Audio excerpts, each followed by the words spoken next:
क्या आप ये बात जानते हैं कि एयर पॉल्यूशन बच्चों को नुकसान तब से पहुंचाना शुरू कर देता है जब वो पैदा भी नहीं होते। जी हाँ, रिपोर्ट्स में इस बात का खुलासा हुआ है और लगातार जिस तरह से देश की बात करें तो दिल्ली एनसीआर सहित देश के कई सारे हिस्सों में जो खराब होती हवा है वो सिर्फ बाहर खेलते बच्चों के लिए खतरा नहीं है, इसकी शुरुआत माँ के गर्भ से ही हो जाती है।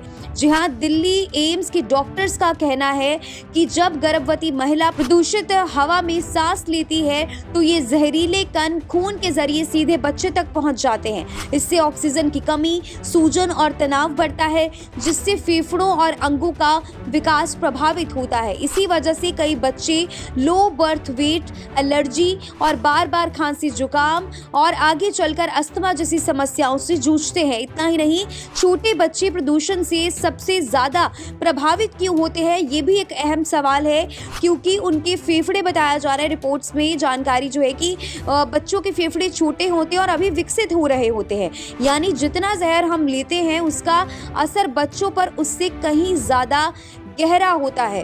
डॉक्टर्स के मुताबिक छोटे बच्चों में सर्दी, खांसी, निमोनिया और सांस लेने में दिक्कत के केसेस हर साल बढ़ते प्रदूषण के दौरान कई गुना बढ़ जाते हैं। ऐसे समय में अस्पतालों में पीडियाट्रिक इमरजेंसी के केस अचानक से उनमें उछाल आ जाता है। अस्थमा की पहचान छोटे बच्चों में ज़्यादातर देखा गया है कि मुश्किल होती है, इसलिए अगर सांस फूलना, सीने में आवाज़, होंठ नीले पड़ना, बच्चों का सुस्त पड़ना जैसे सिम्टम्स अगर दिखाई दे तो पेरेंट्स तुरंत बच्चों को डॉक्टर्स के पास जरूर लेकर जाएं।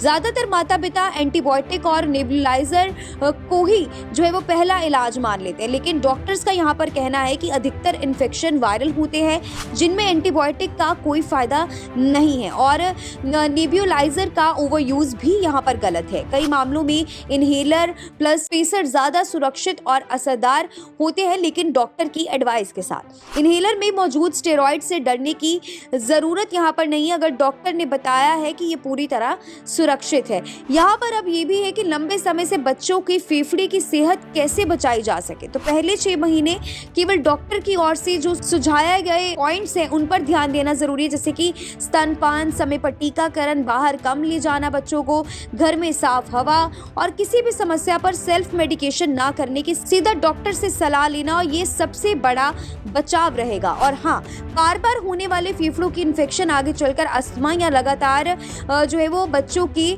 चेस्ट को खतरा उसका जो है वो बढ़ा सकते हैं, इसलिए इन सिम्टम्स को हल्के में ना लें।